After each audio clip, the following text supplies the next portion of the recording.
여러분 하인리드의 법칙이라고 들어보셨습니까? 이분은 원래 미국에서 이 보험 배상해주는 관리 책임자였습니다. 근데 이분이 이 사고 관련 처리하면서 배상을 하다 보니까 사고 나는 걸 많이 수백 수천 건을 다룬 거예요. 거기에서 일정한 패턴이 있다는 걸 발견했어요. 그게 뭐냐면 1대 29대 300의 법칙이 있다. 이걸 발견했어요. 많은 사례를 통해 가지고. 그래서 1931년에 이분이 책을 내면서 1대 29대 300이라는 법칙을 설명을 했습니다. 이게 뭐냐면은 한 사람의 교통사고로 인사사고가 났다. 사망사건이 났다. 그러면 한 사람이 죽기 전에 약 29번의 접촉사고가 있었어요. 29번의 작은 사건. 29번의 사고가 일어나면 한 사람은 죽더라는 거예요. 그 다음에 29번의 경미한 교통사고 전에 약 300회의 교통신호 위반자들이 있었다는 걸 알게 됐어요. 그래서 유명한 1대 29대 300의 법칙이 나온 겁니다. 2011년 3월달 일본에 쓰나미가 덮쳐서 후쿠시마 원전이 타격을 받았습니다. 저는 그렇지 않기를 바라는 마음으로 누차 경고했습니다. 우리나라도 지진의 안전지대라 하지만은 우리는 일본 사람보다 성격이 치밀하지 않기 때문에 또 지진이 크게 당해보질 않은 나라이기 때문에 우리나라의 말이 그렇지 지진이 덮치면 엄청난 재앙이 될 수 있다. 특히나 경상도 울진을 중심으로 원자로가 포진되어 있는데 그쪽에서는 절대로 지진이 일어나지 않아야 한다. 제가 그런 이야기를 했었습니다. 근데 경주에 지진이 지금 계속 일어나고 있습니다. 이게 다행히 큰 지진이 일어나지 않고 여진으로 끝난다면 그나마 다행인데 이것도 안심 못한대요. 여진도 이 강펀치를 한 대 맞아서도 KO가 되지만 이 잽을 계속 맞으면 그 매가 누적돼 가지고 퍽 쓰러지듯이 건물도 수백 회 이렇게 흔들려 버리면 위험하다는 거예요.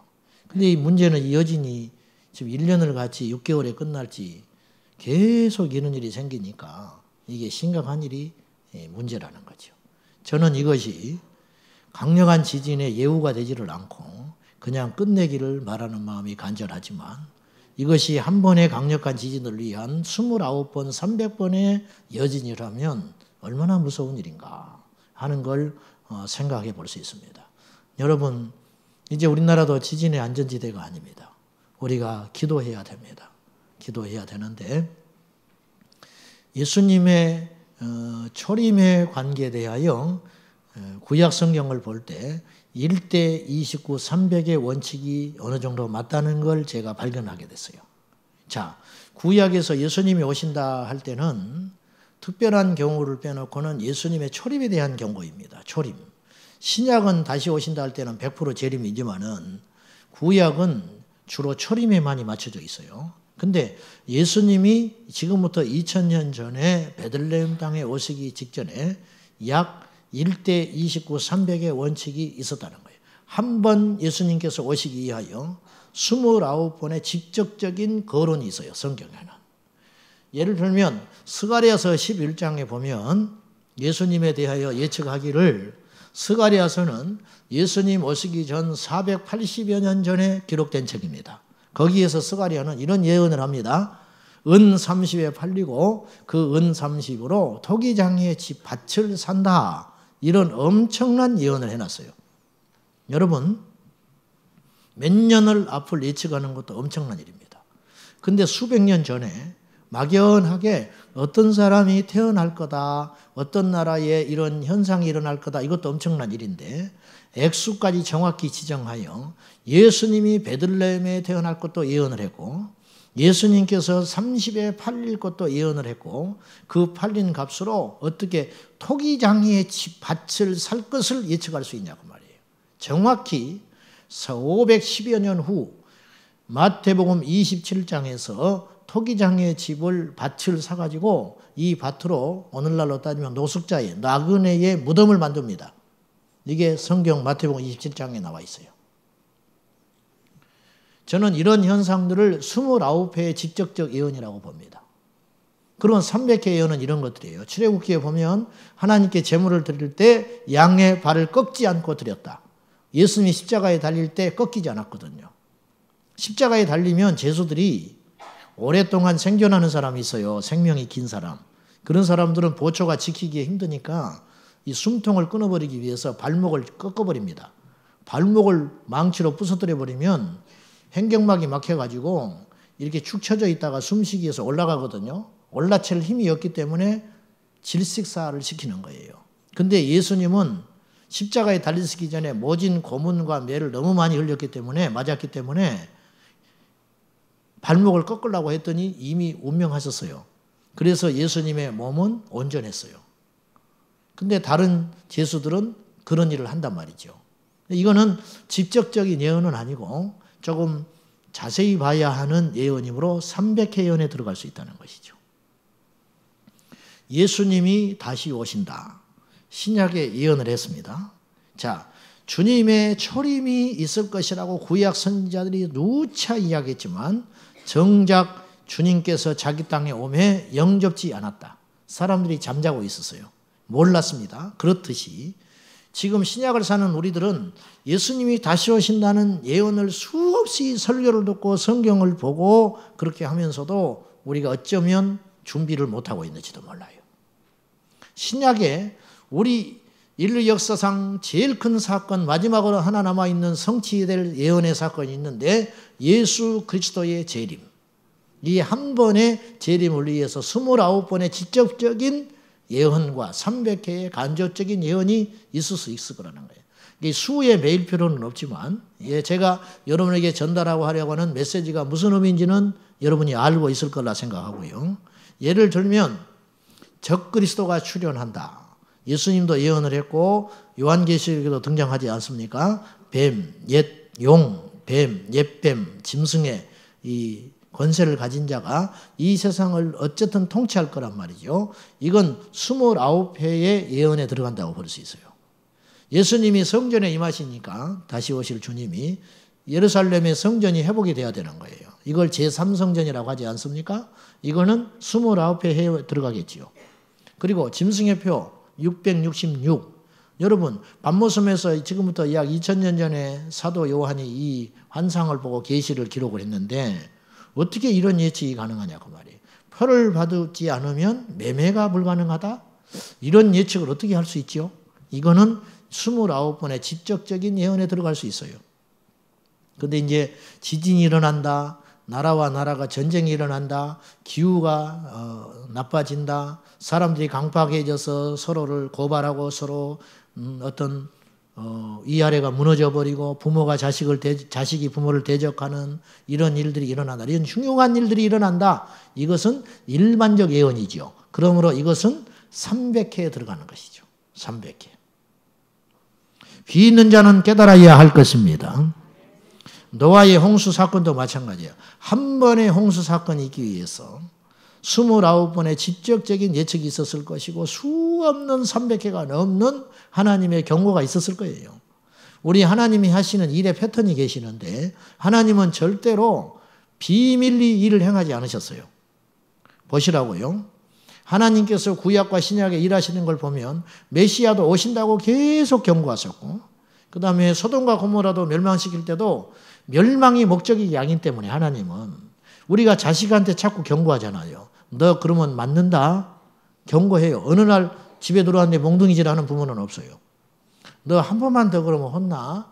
근데 한 번 더 해도 혼은 안 내지요. 왜냐 혼내는 게 목적이 아니니까.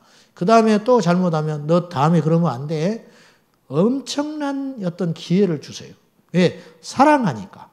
때리려는 게 목적이 아니고 죽이려고 하는 게 목적이 아니고 망하기를 바라는 게 목적이 아니니까. 소돔과 고모라를 멸망시키는 것만이 목적이었다면 하나님께서 어느 날 경고 없이 불 내려버리면 돼요. 그러나 아브라함에게 비밀을 가르쳐 줍니다.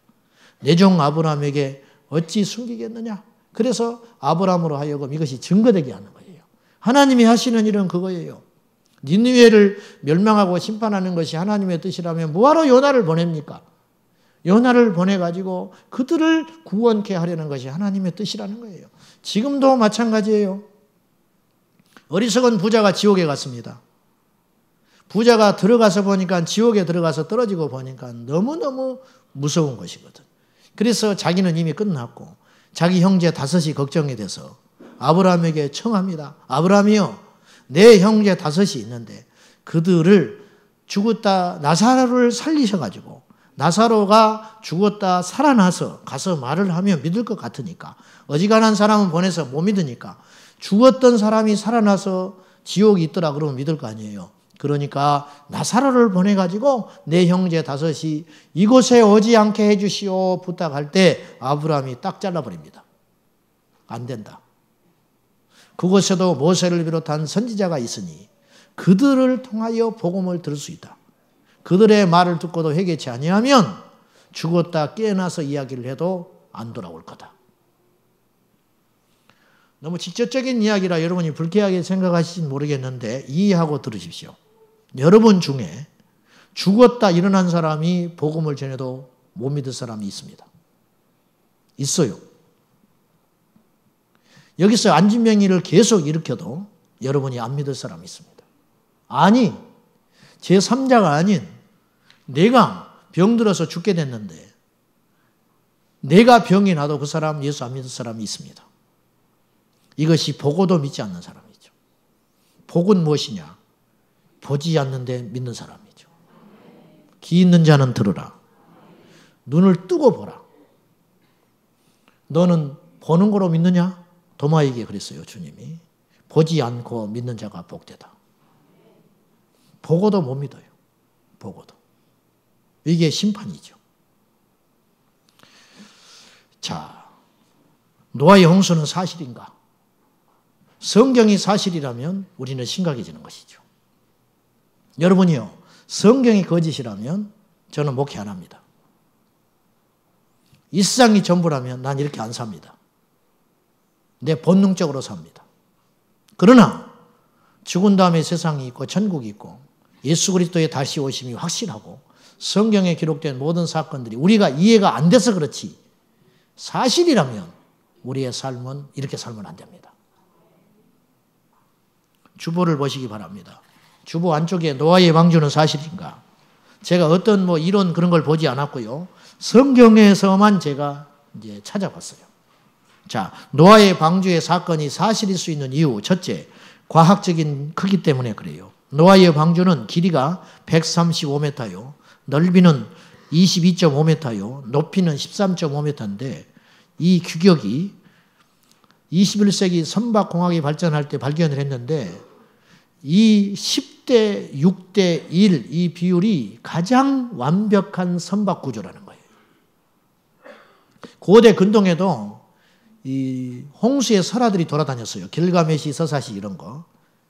그래서 편집주의자들은 성경을 그런 걸 편집해서 성경을 만들었다고 억지를 부리고 있는데 그 배들을 보면은 1대 1대 1로 만들어요. 배를 말이죠. 정사각형으로 만들어 버리면요. 배가 앞으로 못 나가고 뱅뱅뱅 돌아요. 그러니까 이렇게 바보스럽게 배를 만드는 사람은 없어요. 10대 6대 1. 이 배가 가장 파도를 이겨내고 앞으로 효과적으로 가는데 가장 정확한 비율이라는 거예요. 노아의 방주는 약 2만 톤의 배의 크기로 추정되며 양 12만 5천 마리 정도를 실을 수 있었다. 그렇게 추측합니다. 그러므로 지금 많은 동물들이 멸종됐어요. 공룡도 멸종되었고 이 시대에. 과거에는 훨씬 많은 동물들이 존재했을 거예요. 그 많은 동물들을 충분히 싣기에 부족함이 없었다. 공룡을 어떻게 싣습니까? 새끼 공룡 싣지 몰라 큰 걸 싣나? 바보같이. 인류는요, 공룡과 존재했을 가능성이 커요. 우리가 수십억 년 전에 공룡이 있었다. 이걸 뭘로 증명합니까? 봤어요? 여러분, 과학을 너무 신봉하지 마세요. 과학을 그렇게 신봉하면 안 돼요. 이제 마지막에 우리가 주님 앞에 가면 알겠지만 잘못 알고 있는 게 너무너무 많을 거예요. 그래서 고대에 발견되는 벽화에 어린 공룡들과 아이들이 노는 장면들이 굉장히 많이 발견돼요. 여러분, 공룡이 인간과 함께 살지 않았다면 어찌 그런 그림이 존재할 수 있었겠어요. 자, 이거는 뭐 오늘 핵심은 아니고 일단 선박공학자들의 의견은 10대 6대 1의 이 비율이 가장 안전하고 완벽한 선박의 구조다. 여기에 이의를 달지 않습니다. 두 번째, 오랜 공사 기간과 당시의 수명으로 볼 때 이 노아의 방주는 역사적 진실이었다. 왜냐? 당시는 노아도 950년을 살았으니까 이 홍수가 일어나기 전에 지구의 인류를 이롭게 하는 수권이 있었어요. 이것이 무너져서 깨져버린 거예요. 그로 인하여 아시다시피 성경을 보면 노아의 홍수 사건 이후로 인간의 수명은 급속도로 적어집니다. 그래서 이제 우리 요즘에 이런 수명까지 되게 됐는데요. 자, 아무튼 그래서 노아가 아들 셋을 낳을 때가 500세 된 때입니다. 그리고 하나님의 명령을 받고 방주를 짓고 나서 홍수가 시작된 때가 600세예요. 그러니까 80에서 100년간 방주를 지었던 걸로 추측을 할 수 있어요. 그러면 방주를 지을 수 있어요. 기술이 부족해도 오랜 시간이 들었기 때문에. 세 번째, 방주를 막상 지어놨다 할지라도 그 많은 동물들을 어떻게 배에 실었겠어요? 무슨 재주로 잡으러 다니겠어요? 실을게야 실겠지만은. 무슨 재주로 지구를 돌아다니면서 그 많은 동물들을 잡아들이겠습니까? 물고기들은 물속에 있으니까 잡을 이유가 없는 것이고. 근데 하나님께서 어떤 일을 해주셨냐면 동물들의 마음을 움직여가지고 스스로 방주에 나오게 했어요. 믿으시나요? 기적은요, 성경에 의외로 많아요. 이런 기적들은 숱하게 많습니다. 보십시오. 한번 상상을 해보세요. 방주를 지었는데 7일 전에 동물들이 몰려온 거예요. 몰려와가지고 줄을 지어서 와요. 이 엄청난 광경을 보십시오. 사자가 염소와 함께 손을 잡고 옵니다. 안 잡아먹고. 사자가 옆에 먹잇감을 놔두고 안 먹고 오는 거예요. 그렇지 않겠어요? 그러니까 같이 살았지요. 이걸 누가 하셨느냐? 하나님이 하셨다. 그런 억지 같은 소리 하지 마시오. 말은 잘해. 불신자들이 그렇게 말할지 모르나 그래서 기가 막혀 있다는 거예요. 귀 있는 자는 들어야 한다. 성경에 있잖아요. 그러니까 자기가 짐승들을 잡으러 해서 담았다면 믿을 수 없는 이야기예요. 그러나 짐승들이 나왔어요. 그러므로 사실이에요. 방주는. 그 다음에 구체적인 홍수의 일정이 이 과학적인 방주의 사건을 이야기해줘요. 홍수 시작이 노아가 600세 되던 2월 17일 날 시작됩니다. 7장 11절에 보면은. 그리고 나서 홍수가 40일 주이하로 계속돼요. 그러니까 비가 밤낮으로 40일 동안 내려요. 위에 있는 비로만 부족하니까, 구름으로만 부족하니까 지하수가 터집니다. 그때서 밑에서 물이 솟아오고 위에서 물이 떨어지고. 그래서 이것이 대홍수가 인류를 40일 동안 잠겨버려요. 40일 동안 생존하는 육지에 있는 모든 생명체가 죽을 수 있는 기간이에요. 다 죽어버려요. 다 죽고 오직 노아의 식구와 방주에 탄 동물들만 살아남는 거예요. 그래서 저 산 꼭대기에 어떤 바다 이 고기들이 이 화석으로 발견되는 이유가 그것 때문이라 그렇게 볼 수 있는 거예요. 멀리 갈 것 없어요. 북한산에 가보셨어요? 북한산에 등산 가면요, 기가 막힌 게 있었어요. 우리는 성경을 믿기 때문에 그거 예사스럽게 안 보이더라고. 이 돌이 양쪽에 있어요. 이렇게 뾰족한 돌이 있는데 그 가운데 동그란 돌이 팍 박혀 있어요. 산꼭대기에. 나중에 가보시라고. 북한산 등산 가서. 저는 그걸 보면서 노아의 방주를 생각했어요. 노아의 홍수. 여러분, 그 돌이 어떻게 가서 박히겠어요? 그러니까 전설이 있죠. 그러니까 뭐 산신령이 돌을 옮기고 가다가 떨어뜨려 버렸다는 뭐 이런 이야기, 허무맹랑한 이야기들을. 그건 믿으면서 성경은 압니다. 성경을 믿으면 그것이 해결이 돼요. 돌이 이 엄청난 파도에 휩쓸리다가 돌 하나가 가서 팍 박혀버렸다고 저는 생각해요. 박혀버린 거예요. 안 믿으신가 보네. 저는 그거 믿습니다. 그거. 그리고 나서 물이 150일간 창고를 했네요. 150일이면 이제 다 죽을 수 있는 기간이죠. 그래서 7월 17일까지 물이 다 잠기게 되고 창일되고, 그 다음에 물이 마를 때가 언제냐면 해를 넘겨서 601세 되던 정월 초하루에 물이 말라요. 그리고 그 방주에서 나온 것이 언제냐면 2월 27일입니다. 그러니까 1년하고 10일간 방주에 타 있었어요. 노아는. 방주의 문을 누가 닫았을까요? 하나님이 닫았습니다. 여러분, 성경은요, 한 절도 섣불리 읽을 수 있는 게 하나도 없어요. 꼼꼼하게 살펴보십시오. 방주의 문을 노아가 닫았다는 뜻은 무엇을 상징하냐 하면 하나님께서 구원의 문을 닫았다는 뜻이에요. 홍수가 시작됐을 때 사람들은 방주 근처에 몰려들었을 거예요. 아우성치고 들어가고 싶었겠죠. 문을 노아가 닫았다면 문을 열 수 있습니다. 그러나 하나님이 닫았기 때문에 노아는 열 수 없는 겁니다. 구원의 문제는 정으로 되는 게 아닙니다.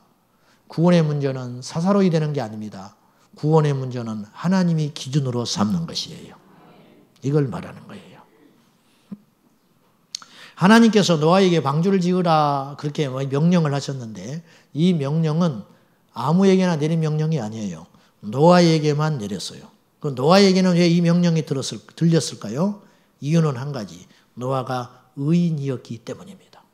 자, 1절, 7장 1절 시작. 여호와께서 노아에게 이르시되 너와 내 온 집은 방주로 들어가라. 이 세대에서 내가 내 앞에 의로움을 내가 보았음이니라. 내 앞에서 네가 의로운지 내가 봤다. 하나님 앞에서 노아는 눈에 띄었습니다. 의로움으로. 하나님은요, 다른 거 안 봐요. 의를 봐요. 이 세상에 성공한 사람 많습니다. 이 세상에 능력 있는 사람 많아요. 똑똑한 사람 많아요. 하나님 관심 없어요. 큰 건물 짓는 거 하나님 관심 없어요. 노벨 물리학상을 받은 거 하나님 관심 없어요. 수십 조의 재산을 소유한 거 하나님 아무런 관심 없어요. 하나님이 보는 건 두 개예요. 죄와 의. 죄와 의만 보는 거예요. 그러므로 우리는 어떤 믿음 안에서 어떤 사람을 판단하고 평가할 때 두 가지 기준밖에 없어요. 네가 죄인이냐 의인이냐. 예수 믿으면서 부자 되기 위해서, 복 받기 위해서, 성공하기 위해서, 그건 두 번째 하나님 앞에 의로운가, 이것에 우리 인생에 초점을 걸어야 한다는 거예요. 그래야 하나님의 눈에 띄는 거예요. 그래서 의롭게 된 노아는 하나님의 계시가 들려오기 시작한 거예요. 방주를 지으라. 여러분, 의인이 아니었다면 그 말 안 들어와요. 예수 믿고 천국 갑시다. 이 소리가 하나도 안 들어와요. 세상에 있으면. 누가 울면서 절절절 손을 잡고 예수 믿자고 안 들어와요. 전부 미친 사람 같아. 제가 그랬으니까 옛날에. 왜? 하나님의 의로 택정함 받기 전에는 복음이 안 들어오는 거예요. 복음이. 이해하고 들으십시오. 이제 저희 교회 설교를 자꾸 다른 분들이 알리고 이제 그런 분이 있으신가 봐요. 저한테 연락이 온 거예요. 난 누군지 몰라요. 자기 아는 분한테 제 설교를 했더니 처음에는 잘 듣더래요. 그러다 나중에는 트집 잡기 시작하는 거예요. 왜? 내가 폐쇄적이다. 그리고 다른 종교를 함부로 비방한다. 왜 절간이라고 그러냐?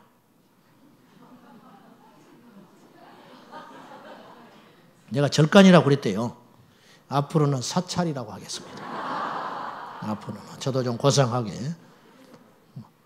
절간을 절간이라고 그러지 뭐라 그래? 그리고 왜 카톨릭을 비방하냐? 응? 왜 타종교를 자꾸 비방하냐고. 그래서 이 목사 틀렸다 이거예요. 그래서 안 듣는데. 내가 들으라고 그랬어?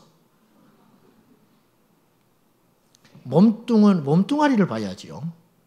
여러분, 검은 걸 검다 이야기해야지요. 틀린 걸 틀렸다고 말해야지요. 우리도 우리 자신도 이야기하잖아요. 우리 틀렸다는 거 이야기하잖아요. 그런데 주님이 말씀하신 대로 보세요. 오해하지 말고 잘 들으셔야 돼. 팔뚝이 하나 없어도 살아요. 목이 잘라지면 죽는 거예요. 교회에 잘못된 거 많죠. 교회 부조리한 거 있어요. 인정한다고요. 팔뚝이 없는 거예요. 발이 잘렸어요. 그러나 그 교회에서 예수가 증거되고 있으면 목은 붙어 있는 것이다 그 말이에요. 이해되십니까? 목은 붙어 있는 거예요. 그런데 다른 건 다 달려 있어요. 착하고 도덕적이고 세상의 칭찬을 듣고 목이 날아가 버리면 어떻게 살아요? 예수가 빠진 공동체는, 예수가 빠진 신앙, 구원의 핵심인 예수 그리스도가 빠진 종교는 다른 사지 멀쩡해도 필요가 없는 것이죠. 생명이 없는데, 죽어버리는데 무슨 필요가 있냐. 제가 말씀드리려고 하는 요지는 들리는 자가 있고 안 들리는 자가 있더라. 노아에게 들리는 것이 있었어요. 하나님의 음성이 들렸어요. 방주를 지으라 했어요. 이 엄청난 계시가 임한 거예요. 노아는 순종했습니다. 다른 사람은 노아를 미치광이라 취급했을 거예요. 분명히. 일가 친척도 이해하지 못했을 거예요. 가족들만 덩그러니 남았어요. 이 외로운 순종의 길을 간 거예요. 노아는 그의 인생에 두 가지 특징을 가졌어요. 첫째는 의로운 사람이었다는 거고 두 번째는 순종의 사람이었다는 거예요. 5절 시작. 노아가 여호와께서 자기에게 명하신 대로 다 준행하여. 다 준행했어요. 어떤 사람이 마지막 날에 들림받느냐? 어떤 사람이 그 좁은 문을 통과하여 십자가를 통과하여 천국에 가느냐? 다 준행하는 사람. 우리는 깨를 부려요. 저부터서 그렇게 큰 별을 뭐하러 만들어요? 우리 식구만 살면 되지. 적당히. 근데 다 준행했다. 그 크기대로, 그 측량함대로. 하나님께서 노아의 방주를 지으라 크게 만들어줬죠. 이런 구조로 만들어라 했죠. 그런 지혜를 다 주셨잖아요. 그거 외에도 날마다 세밀한 계시를 주셨을 거예요. 그렇지 않았겠어요? 오늘은 이 사람을 찾아가 봐라. 오늘 이 사람을 불러다가 일을 하거라. 그러니 날마다 예배드리고 날마다 제단 쌓고 기도한 거예요. 노아가. 그것에 따라 철저히 순종하는 삶을 살았다는 거예요. 말씀에 순종하여 하루하루 꼬박꼬박 우직하게 길을 걸어가는 사람이 예수님 마지막 오실 때 들림받을 수 있어요. 그것이 믿음이죠. 다 순종했다. 노아의 순종은 간단하지 않습니다. 방주를 다 식양대로 지었더라. 말은 쉽지 그거 따라가는 거 결코 넉넉한 일이 아니었을 거예요. 노아가 방주를 짓는 걸 보면 하나님이 해주신 일이 있고 노아가 한 일이 있다는 걸 알 수 있어요. 우리 인생사가 그렇고 신앙이 그래요. 이것을 사람들이 혼란에 빠져서 많은 사람들이 믿음의 열매를 못 보는 것 같아요. 자, 무슨 말이냐면 방주를 짓는 데 있어서 하나님이 해 주신 일은 뭐냐? 또 노아가 해야 할 일은 뭐냐? 방주는 하나님이 직접 천사를 보내서 지었어요? 노아가 지었어요? 방주는 노아가 짓는 거예요. 근데 방주를 지을 때 돈이 필요했을 거 아니에요. 말이 그렇지. 그 당시 경제 구묘로 오늘날도 방주 그거 짓는 거 쉽지 않은 일이에요. 나무 벌목에다가 다듬어서 노아의 식구들만 했을 수도 있고 사람들 불러다가 쓸 수도 있는 거예요. 자, 그 돈은 어디서 마련해요? 하늘에서 뚝 떨어져요? 어느 날은 공사하다가 중단되는 거예요. 인건비 못 줘서. 어느 날은 먹을 양식이 없어가지고 일단 공사 중단. 근데 하나님이 그때 또 일하셨을 거예요. 뭔가 풀어지게 하셔. 뭔가 어떤 사람들을 통하여 공급해 주셨을 것이고 그건 나중에 천국 가서 노아한테 물어보셔. 그건 아니에요. 그러면 아주 재미난 비하인드 스토리가 엄청나게 많을 거예요. 맨날 며칠을 들을 만한 이야기가 있을 거예요. 그렇죠? 자, 방주는 노아가 짓는데 공급은 하나님이 해 주신다. 어느 날 일을 하다가 저기 방주가 꽤 높았잖아요. 높이가. 꽤 높았으니까 그 높이에서 둘째 놈이 뚝 떨어져 버렸어. 큰일 났네. 허리 부러져 죽었네. 쫓아가 봤더니 털털 털고 일어나. 괜찮은 거야. 이건 누가 해 주신 거예요? 하나님이 해 주신. 그러니까 이런 세밀한 이야기를 다 할 수 없지만은 이 100여 년 방주를 지으면서 엄청난 일이 많이 있었을 것이라는 거예요. 자, 아까도 말했다시피 동물들이 나오게 하는 것은 하나님이 해주신 일이에요. 그렇죠? 근데 6장 21절에 보면 곡식은 노아대로 준비하라고 그래요. 곡식은. 먹을 양식은 노아가 준비하는 거예요. 그러니까 몇 년 전부터 차곡차곡 곡식들에게 줄 거, 그리고 자기들이 배에서 머무르면서 먹을 양식, 고기도 말리고 육포도 만들고 양식도 저장하고 그리고 풀도 말려서 놓고 그렇게 했을 거 아니에요. 그래야 방주에서 생존을 1년 이상 해야 되니까. 이거를 누가 했어요? 노아가 했다니까요. 근데 그때 할 때 보이지 않게 도와주시는 분이 하나님이시다. 그냥 화살 날려버렸는데 맞아서 죽었어. 그래서 잡아다가 말리는 거예요. 그러니까 우리가 행할 때 하나님이 도와주시는 거라. 행할 때. 그래서 노아의 방주는 하나님과 노아의 합작품인 겁니다. 믿음은 우리의 헌신과 순종과 결단과 하나님의 은혜가 합쳐질 때 완성되는 거예요. 그래서 하나님이 하시는 일을 우리는 은혜라고 부르고 우리가 해야 할 일을 사명이라고 부르는 거예요.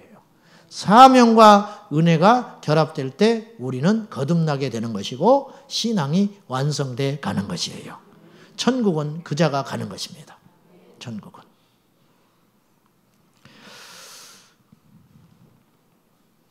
노아의 가족사를 한번 살펴볼 필요가 있습니다. 자, 창세기 5장으로 한번 가봅시다.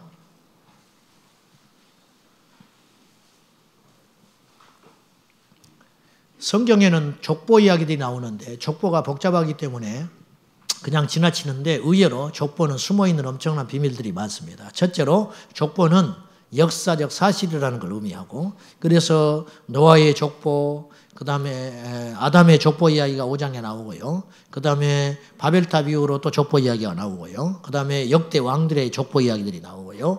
신약의 마태복음 1장에 예수님의 족보 이야기가 또 등장해요. 이건 뭘 의미하느냐. 그리고 이게 한 티에 오차 없이 착착착착 가요. 자, 창세기 5장 21절 보십시오. 에녹은 65세에 누구를 낳습니까? 무드셀라는 노아의 할아버지입니다. 무드셀라를 낳았고, 무드셀라를 낳은 후에 몇 년 동안 300년을 하나님과 동행하며 또 자녀들을 낳지요.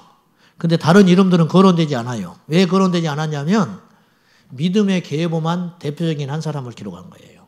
그래서 에녹, 무드셀라도 969년을 살면서 많은 자녀들을 뒀는데 그 중에 한 자녀 라멕, 그 다음에 라멕 역시 자녀들을 많이 뒀는데 그 중에 노아, 에녹, 무드셀라, 라멕은 777년을 살았고, 그래서 에녹은 그때 당시 수명으로는 비교적 짧은 365년을 살았는데 그렇게밖에 살 수 없었던 이유가 65세에 무드셀라를 낳고 그 뒤로 300년을 살다가 휴거됐어요. 에녹이 휴거된 사람입니다. 휴거됐어요. 우리도 휴거됩니다. 믿어야 휴거돼. 다이어트 한다고 휴거되는 게 아니고 믿음은 휴거돼요. 에녹이 휴거됐어요. 엘리야가 휴거됐어요. 우리도 휴거돼요. 물론 이제 성질은 다르지만, 성향은 다르지만은 365세 에녹이 어느 날 하나님과 동행하다가 죽음을 보지 않고 하나님 나라에 직접 들어갔어요. 그리고 무드셀라는 남겨졌지요. 무드셀라는 언제 죽었냐? 유대 달력으로 1656년에 죽었어요. 자, 그러면 에녹이 언제 태어났냐면 622년에 출생했습니다. 622년에 출생해가지고 65세 되던 687년에 무드셀라를 낳았어요. 그 뒤로 300년 살다가 휴거됐어요.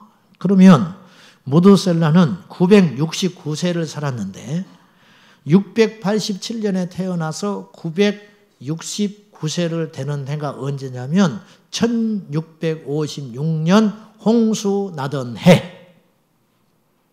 그래서 다시 창세기 7장으로 이제 돌아가서 7장에 가면 4절, 지금부터 7일이면 40주야에 땅에 비를 내리겠다. 학자들은 어떤 이야기를 하냐면 아주 흥미로운 이야기를 했는데 1656년에 무드셀라가 죽어요.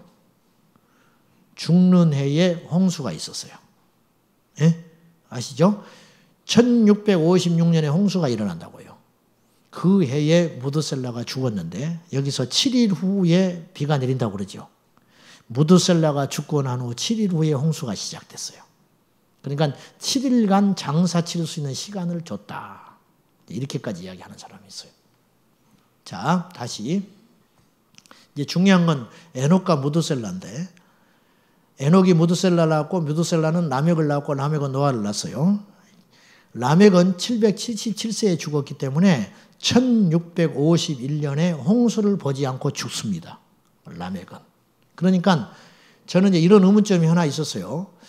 이 라멕도 무드셀라도 의인이잖아요. 응? 근데 왜 믿음의 그 계보를 이어받았으니까. 근데 왜 홍수에서 죽었을까? 노아의 식구들만 살았잖아요. 무드셀라가 죽었고 라멕도 노아의 아버지 라멕도 5년 전에 죽은 거예요. 홍수 나기 전에. 1651년에 이미 죽었어요. 그러니까 그 시대의 의인은 노아밖에 없는 거예요. 노아의 사촌들도 형제들도 의인이 아닌 거예요. 자, 무드셀라라고 하는 이름을 우리가 해석을 해볼 필요가 있습니다. 사람은 자식을 낳고 이름을 지을 때 아무렇게나 안 짓습니다. 세상 사람은 말할 것도 없고 예수 믿는 우리도 의미 있는 이름을 짓죠. 예은. 그러면 나는 늦지막하게 예수 믿었는데 내 뱃속에서 갖게 된 내 자식은 예은, 예수님의 은혜로 평생 살거라. 그렇게 이름을 짓잖아요. 예. 그렇듯이 뜻이 있는데 에녹이 아들을 낳아놓고 많고 많은 이름 중에 무드셀라라고 하는 이름을 지었는데 무드셀라라고 하는 이름이 어떤 이름이냐면 창 던지는 자, 그런 의미 있어요. 최전쟁, 최전방에서 창 던지는 자, 이 사람이 무드셀라예요. 그러면 에녹은 무드셀라가 군인대라고 하는 소린가? 그게 아니고 고대 근동에서는 이 창 던지라는 하는 말과 함께 전방에서 전쟁의 최전방에서 창 던지는 사람이 죽으면 어떤 일이 벌어져요? 전쟁에서 지는 거예요. 그래서 무드셀라라고 하는 이름은 이런 의미가 더 커요. 그가 죽으면 종말이 온다. 에녹은 이렇게 추측할 수 있습니다. 계시를 받았어요. 내 자식이 죽는 해에 이 세상의 끝이 오리라. 그래서 이름을 내 자식이 죽으면 종말이 온다. 무드셀라. 사람들은 왜 그렇게 이름을 지었는지 이상하게 생각했겠지만 에녹은 비밀을 알았어요. 마치 마리아가 예수님을 잉태하고 내가 난 자식이 아니고 성령으로 잉태됐다는 걸 요셉과 마리아만 알듯이 에녹은 알았어요. 미리 이 세상에 종말이 올 걸 알고 내 아들 무드셀라가 죽는 때 이 세상의 끝이 오리라. 그래서 그 이름이 무드셀라. 무드셀라라.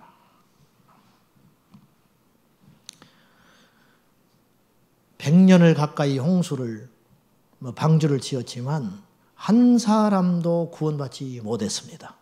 이것이 인간의 강팍함입니다.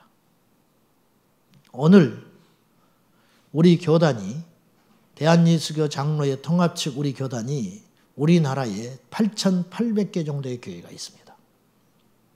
특별한 경우를 빼놓고 목사님들 자기 가족하고만이라도 오늘 분명히 예배 다 드렸을 거예요. 주일날.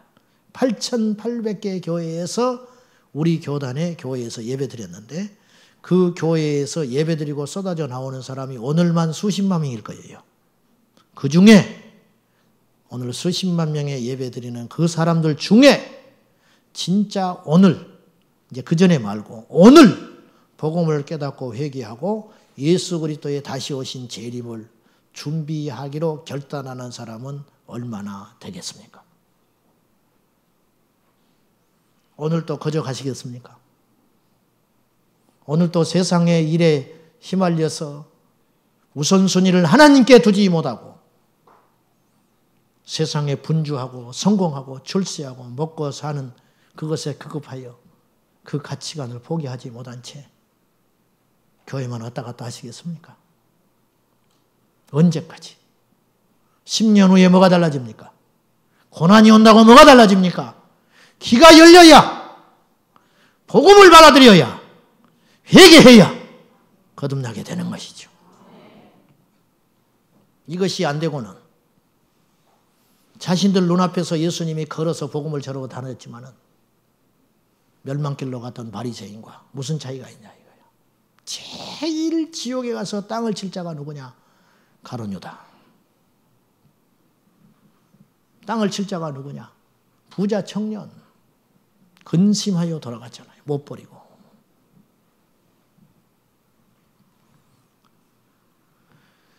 지금 세계 곳곳에서 주님의 재림에 그리고 심판의 징후들이 날마다 일어나고 있다는 게 보이지 않습니까? 전쟁, 기근, 기후의 변화, 이단의 출현, 이거보다 더 분명한 표적이 있어요. 그건 뭐냐면요. 지금 과거 2000년 기독교 역사 어느 때보다 주님의 재림을 준비하여 깨어있는 자들이 일어나고 있다는 거예요. 여러분, 제가 아까도 이야기했어요. 방주가 심판의 표징이다. 사람들은 방주를 보면 홍수를 기억해야 되는 거예요. 지금 전 세계적으로 예수님이 다시 오신다고 깨어나는 운동들이 곳곳에서 아프리카, 남미, 유럽, 미국 곳곳에서 소수의 사람들이 교단과 교파를 초월하여 일어나고 있다고 하는 것은 이 엄청난 영적 이 네트워크 이것이 형성이 돼가지고 일어나고 있다는 건 뭘 말하냐면 지금 하나님께서 이 시대 21세기 노아애들에게 하나님께서 계속 계시하고 있는 거예요. 깨어있어라. 다 됐다. 준비하라. 지금 그런 계시들을 듣는 사람들이 하나 둘씩 전 세계적으로 일어나고 있는 거예요. 이거보다 확실한 표징은 없어요. 여러분이요, 우리도 준비해야 됩니다. 여러분이요, 방주를 준비하십시오. 노아는 눈에 보이는 방주를 지었지만 그건 홍수를 면하기 위해서 방주를 지었지만 주님께서 홍수 심판을 행하신 후에 다시는 이 땅에 물로 심판하지 않겠다고 표식으로 무지개를 주셨으니 이제는 물 심판은 없어요. 그러면 불심판이 될 공산이 크다 이거죠. 핵으로 일어나든지 무슨 불이 쏟아지든지 전쟁으로 일어나든지 이건 불이잖아요. 불. 결국은 이 방사선으로 하든지 결국은 이 불심판이 앞으로 인류사에 남아있는 마지막 심판인데 언제 이런 일이 일어날지 모르는데 우리는 방주가 준비됐느냐 이거예요. 제가 괜한 소리로 겁을 주려고 하는 게 아니죠. 두려워하는 건 하나님의 뜻이 아니에요. 기뻐하고 감사하고 희락 가운데 사셔야 됩니다. 그러나 영적으로는 팽팽하게 긴장감을 갖고 있어야 한다는 거예요. 교회가 소풍도 가야지요. 교회가 운동도 해야지요. 교회가 교제도 해야지요. 그러나 결론은 예수 그리스도요 재림으로 가야 되는 거예요. 결국은 그것 때문에 우리가 존재하는 거예요. 교단, 교파 어떤 걸 초월해서 성경의 마지막 기착점은 십자가와 재림입니다. 이걸 놓치지 말아야 한다는 것이지요. 눈을 들어 보셔야 됩니다. 예수께서 말씀하셨습니다. 눈을 들어 들을 보라. 희어져 추수할 때가 됐지 않았느냐. 주님의 때가 다가오고 있다는 것이에요. 우리는 어떻게 무엇을 준비해야 되겠냐는 거예요. 눈에 보이는 방주를 지켰습니까? 직장을 포기하고 학업을 포기하고 어디 뭐 도피처로 도망을 가겠습니까? 아닙니다. 그것은 과거라면 그렇게 가능하겠지만 오늘 신약을 시대를 사는 우리들은 그건 의미가 없는 것이고 믿음의 마음의 방주를 짓고 그쪽으로 도피해야 돼요. 결국은 십자가로 도망해야 되고 예수께로 도망해야 되고 믿음으로 도망해서 우리 주님 다시 오실 때 방주에 올라타는 축복을 누리셔야 한다 이것입니다. 베드로전서 4장 7절과 8절에 보면 종말을 사는 우리들이 무엇을 준비해야 되느냐. 만물의 마지막이 가까웠으니 깨어서 기도하라. 베드로가 그랬어요. 여러분 깨어 있다고 하는 건 기도한다는 거예요. 내 영이 깨어 있어야 하는 거예요. 이유 막론하고 남녀노소를 막론하고 신앙의 깊고 약고를 떠나서 오늘 교회 처음 와도 상관없어요. 기도로 깨어 있어야 합니다. 기도로 깨어 있어야 해요. 기도로 깨어 있는 자가 주님의 계시를 받고 기도로 깨어 있는 자가 우리 주님 마지막 오실 때 들림 받고 기도로 깨어 있는 자가 죄를 버리게 되고 기도로 깨어 있는 자가 하나님의 영적 시세를 알게 되어서 지금 우리는 어디에 살고 있으며 앞으로 어디로 갈 것이며 앞으로 어떤 일이 펼쳐진가를 주께서 보여주는 사람은 유일하게 기도하는 사람. 의롭게 되어 거듭나서 계시가 열린 그 사람에게 하나님은 보여주시는 것이지 깊은 잠에 영적인 잠에 빠져가지고 세상 일에 휘말려 다니는 사람은 우리 예수님께서 노아의 시대를 진단하셨어요. 시집가고 장가가고 먹고 마시는 그 사람들은 전부 물에 빠져 죽었어요. 여러분, 시집가고 장가가고 먹고 마시는 게 무슨 죄입니까? 죄 아니에요. 그러나 깨어있지는 않았다는 거예요. 오늘날 고상하게 예수 믿는 사람 많아요. 선데이 크리스찬으로 교회에서 하라는 거 하고, 그런데 또 내가 할 거 하고 돌아다녀요. 깨어있지 않는 거예요. 제가 볼 때 90%가 넘을 거예요, 그런 사람들이. 교회 와서 예수 믿고 교회 다니고 그냥 신앙생활하고 예배 드리면서 봉사하면서 세상에 나가면 내 가치관과 내 생각으로 믿음과 연결시키지 않고 마음대로 자영자재하며 사는 사람들. 그 사람들이 시집가고 먹고 마시고 장가가는 사람들이죠. 예수님 표현에 의하면. 도피처로 가지 말고 믿음의 도피처, 노아의 방주가 같듯이 믿음의 방주를 지어서 그곳으로 가야 하는데, 첫째는 기도하라. 힘들어도 기도하라. 어려워도 기도하라. 시험이 와도 기도하라. 바빠도 기도해라. 여러분, 바쁘니까 더 기도해야지. 시험이 왔으니까 더 기도해야 돼요. 시험 들면 기도를 안 해요. 죽으려고 작정한 거예요. 시험이 왔으니까 시험을 이기기 위해서 기도해야 할 거 아니에요. 요새 힘든 일이 너무 많아. 내가 기도를 쉬어요. 힘드니까 기도해야 할 거 아니에요. 힘드니까. 자식이 속을 썩여. 아이고, 내가 수십 년 예수 믿었는데 이게 뭐냐? 절망이 와. 자식이 속을 썩이니까 하나님께 엎드려 기도해야지. 깨어있기를 예수의 이름으로 축복합니다. 변명이 안 통하는 거예요. 청년들이여, 깨어서 기도해야 돼요. 청년들은 새벽기도 안 나와. 놀고 자빠져 있으면서. 방학 때라도 좀 나오라고 해도 말 안 들어요. 청년들은 새벽기도 안 해도 되나?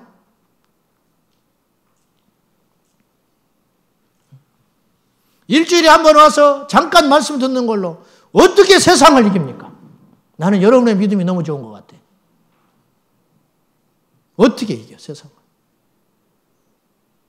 억지로라도 새벽기도 하고, 억지로라도 성경 보고 설교 준비하기 위해서.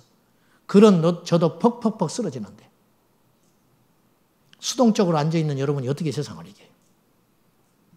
기도로 죽을 각오를 하고 깨어있지 않으면 앞으로 다가오는 유혹과 환난과 이 어지러운 역사를 분별해낼 능력이 없어요. 없어요. 귀 있는 자는 들으셔서 오늘 돌이키시기를 축복합니다. 무엇보다 뜨겁게 피창 안에 서로 사랑하라. 베드로는 그랬어요. 천국은 혼자 못 가요. 함께 어깨동무하고 가는 거예요. 그래서 공동체를 형성해야 돼요. 여러분, 왜 교회를 다녀야 되느냐? 교회가 공동체니까 그래요. 내가 약할 때 기도하는 사람이 있습니다. 내가 무너져 있을 때 나를 일으켜줄 사람이 있습니다. 내가 주저앉아서 예배를 쉬고, 내가 주저앉아서 말씀을 쉬고, 내가 주저앉아서 하나님께 죄짓고 있을 때 전화를 해주는 사람이 있고, 찾아오는 사람이 있고, 기도해주는 사람이 있고, 울고 밤새워 철야해주는 사람이 있어요. 그 사람 때문에 내가 다시 일어나는 거예요. 그래서 사랑해요. 그것이 사랑이에요. 뭘 사주는 게 사랑이 아니고. 그래서 이 영적인 공동체, 그래서 기도하라. 그리고 피차가 안에 무엇보다 뜨겁게 사랑하라. 그리하여 주님의 재림을 준비하라는 거예요. 이것이 성령 안에서 우리 안에 비춰져서 귀가 열리고 눈이 열려서 우리 주님 다시 오실 때 벌거벗은 자로 준비되지 않고 깨어있기를 축복합니다. 기도하겠습니다. 세계 곳곳에서 우리 주님의 재림의 징후들이 나타나고 있습니다. 깨어있기를 원합니다. 아버지 하나님, 주님의 오시는 그 일, 그 사건, 이 인류 역사상 가장 위대한 주님의 재림의 심판이 있을 때에 우리 주님 천사들의 나팔 소리와 함께 공중에서 임재하실 때에 우리 모두가 들림받게 하여 주옵소서. 방주를 짓는 자가 되게 하시고 세상 일에 취하여 내 마음대로 내 인생 설계하고 살다가 어느 날 죽음을 맞이 않도록 도와주시고 날마다 깨어 방주를 짓는 믿음의 순종의 역사 일어나게 하옵소서. 예수님의 이름으로 기도 올리옵나이다. 아멘.